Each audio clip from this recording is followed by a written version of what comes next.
안녕하세요. 경북구미 시민 여러분, 코로나19 극복을 위한 한국유통신문 칼럼 읽어주기 캠페인입니다. 김계훈의 역사와 인물, 선산 단계천을 찾아 그 옛날 단계 하위지를 기억해본다. 7부 마지막 편, 필자, 경북대 정치학 박사, 경북대 평화문제연구소 연구위원, 하위지의 시신을 김시습이 수습하여 서울 노량진 언덕에 묻었다는 하위지의 묘, 그리고 세조는 서육신들이 대부분 집현전 출신이므로 집현전으로 쓴다. 서육신들이 처형된 이후 시신을 아무도 손대지 않고 방치되어 있는 것을 생육신 김시습이 몰래 수습하여 서울 노량진 언덕에 안장했다고 전한다. 지금 선산에 있는 하위지의 묘는 의복과 갓을 묻은 이관묘이라 노량진에 있는 하위지의 묘 역시 감이라고 추측하고 있다.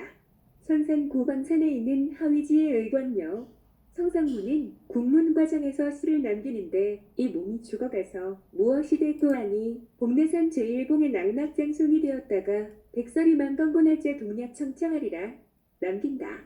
그리고 박근녀는 까마귀 눈비 마자이듯 검노매라 야광명어리야 밤인들 어두우랴 님 향한 일편단신이야 변할 줄 있으랴. 세조는 역적의 자손은 모두 극형에 처하고 여자들은 권노비로 분배하라는 명도 함께 내린다.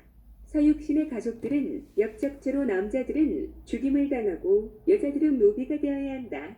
하위지의 가족들 역시 예외일 수 없었다. 하위지의 두 아들 하여와 하박은 세조의 명대로 극형에 처해지게 되었다. 그리고 하위지의 형과 아유 역시 비참하게 죽는다. 이렇게 해서 살아남은 서육신의 가족들은 죽거나 노비의 신분으로 전락한다. 그런데 하위지의 둘째 아들 하박이 형을 집행하러 온 금부도사에게 죽는 것은 두렵지 않으나 죽기 전에 어머님께 아직 인사를 올릴 수 있도록 해달라고 했다. 그래서 하위지의 두 아들들은 당당하게 아버지의 뒤를 따를 것이라고 모의 동생이 관노가 되더라도 그대지 같은 행실은 하지 말게 하십시오. 그리고 어머니는 아버지의 정실부인답게 신의를 지켜 한 남편만을 섬겨야 할 것입니다. 를 아라고 처형당하러 갔다. 하유지의 부인 김씨와 딸 목금은 지병조사관원의 노비가 되었다. 하유지는 가족이 죽거나 노비가 된다는 것을 알면서도 자기가 가고자 하는 길을 걸었다. 하유지와 서육신들은 본인이 잘못되면 가족 모두가 위험해진다는 것을 미리 알았다.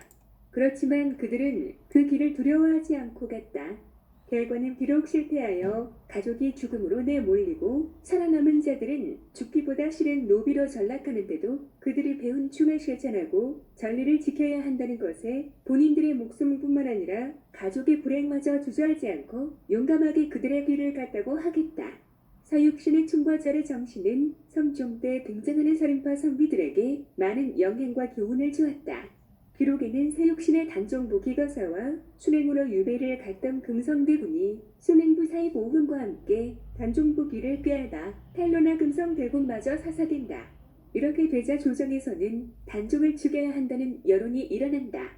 그 중심에 관료들 속에서는 신숙주, 왕실 쪽에서는 양명대군이 여론을 주도했다. 이렇게 되자 세조는 그 무도사를 보내어 단종을 죽이는 결정을 한다. 당시 단종의 나이 17세였다. 그런데 1457년 10월 24일 세조의 명을 받고 금부도사가 영월에 있는 단종에게 갔는데 금성대군의 단종복이 운동이 실패하여 죽었다는 소식과 단종의 신분이 서인으로 강등되었다는 것을 듣고 단종이 스스로 자신을 한탄하며 영월강에 뛰어들어 물에 빠져 죽었다고 기록하고 있다. 그러나 단종의 죽음에는 또 다른 설이 있다. 금부도사가 왕망년이 단종의 목을 줄로 묶고 창밖을 통해 잡아당겨 목 졸라 죽였다는 것이다. 후자가 설득력이 더 있다는 것은 금부도사가 단종을 사사하라는 세조의 어명을 받고 갔던 것이 분명할 것이다.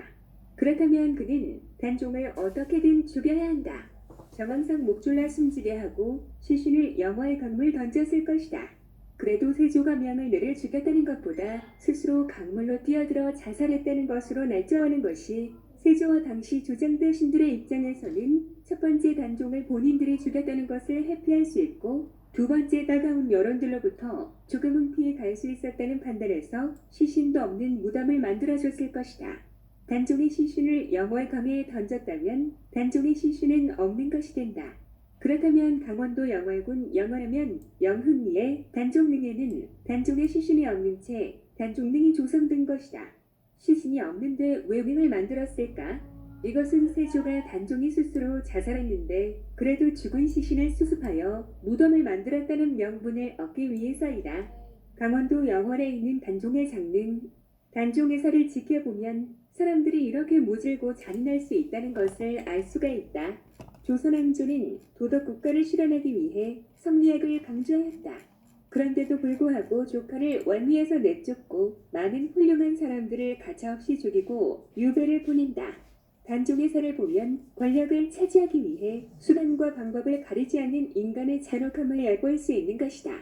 또 기막힌 사실 하나는 세종의 형인 양녕대군이 세조가 단종을 죽일 것인가 말 것인가 고민할 때 세조에게 단종을 반드시 죽여야 한다고 주장했다. 양녕대군이 누구인가? 동생 충녕대군에게 왕세자 자리를 내준 세종의 큰형님이 아닌가? 동생 세종의 손자 단종의 목숨만은 살려달고 하는 것이 왕실의 어른으로서 세종의 형으로서 도리가 아닌가? 이러한 조그마한 의리와 신의조차 지켜주지 않았다. 이러한 상황에서도 목숨을 바쳐 단종을 다시 왕으로 추대하기 위해 실패한 서육신과 단종의 폐위와 단종의 죽음의 소식을 듣고 모든 부귀 영화를 버리고 세상과 속세를 떠나 방랑객이 되어 살아간 생육신만이 불행한 단종에 대한 전례를 저버리지 않았다. 하유지는 단종복 이거사가 변절자 김질이 고변으로 누설되자 유서를 부인 김씨에게 맡기면서 모든 식솔들이 잡혀갈 것이지만 귀동은 아직 어림으로 허를 면할 수 있을 것이다. 라고 적고 귀동국을 적고 귀동이 이름을 국으로 하여 후사를 부탁하는 유서를 부인에게 남긴다. 하위지의 아들 하우과 하박은 처형당하였으나 16세 미만이었던 하위지의 조카 하포, 하부는 다행히 처형당하지 않고 유배를 갔다.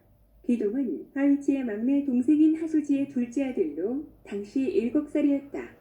7살인 하비동은 이후 하원으로 이름을 고치고 하원의 외가가 있는 경상도 봉화로 피신하여 살아남는다. 이후 하원은 안동의 관계의 사위가 되어 안동에 정착한다. 그래서 하위지의 종가는 현재 안동에 있다. 하원은 이후 1705년 숙종 31년에 하원을 하위지의 양자로 삼아 후사를 잇게 한다는 교지를 내림으로써 하원은 하위지의 공식적인 아들이 되어 후사를 잇는다. 그리고 영조 34년에 단계 하위지에게 2조 판서가 추징되고 충렬공이란 시호가 내려진다. 경북구미 시민 여러분, 코로나19 극복을 위한 한국유통신문 칼럼 읽어주기 캠페인 김계훈의 역사와 인물 선선 단계천을 찾아 그 옛날 단계 하위지를 기억해본다. 7부 끝. 시청해주셔서 감사합니다. 더욱 좋은 콘텐츠로 보답하겠습니다. 그리고 코로나19도 이젠 어느덧 큰 고비를 넘겼습니다. 우리 대한민국 국민들의 저력을 알 수 있었던 국난 극복의 장이었다고 생각합니다. 앞으로 더욱 좋은 일만 생기길 기원드립니다. 힘내라 자랑스러운 우리 국민들이여.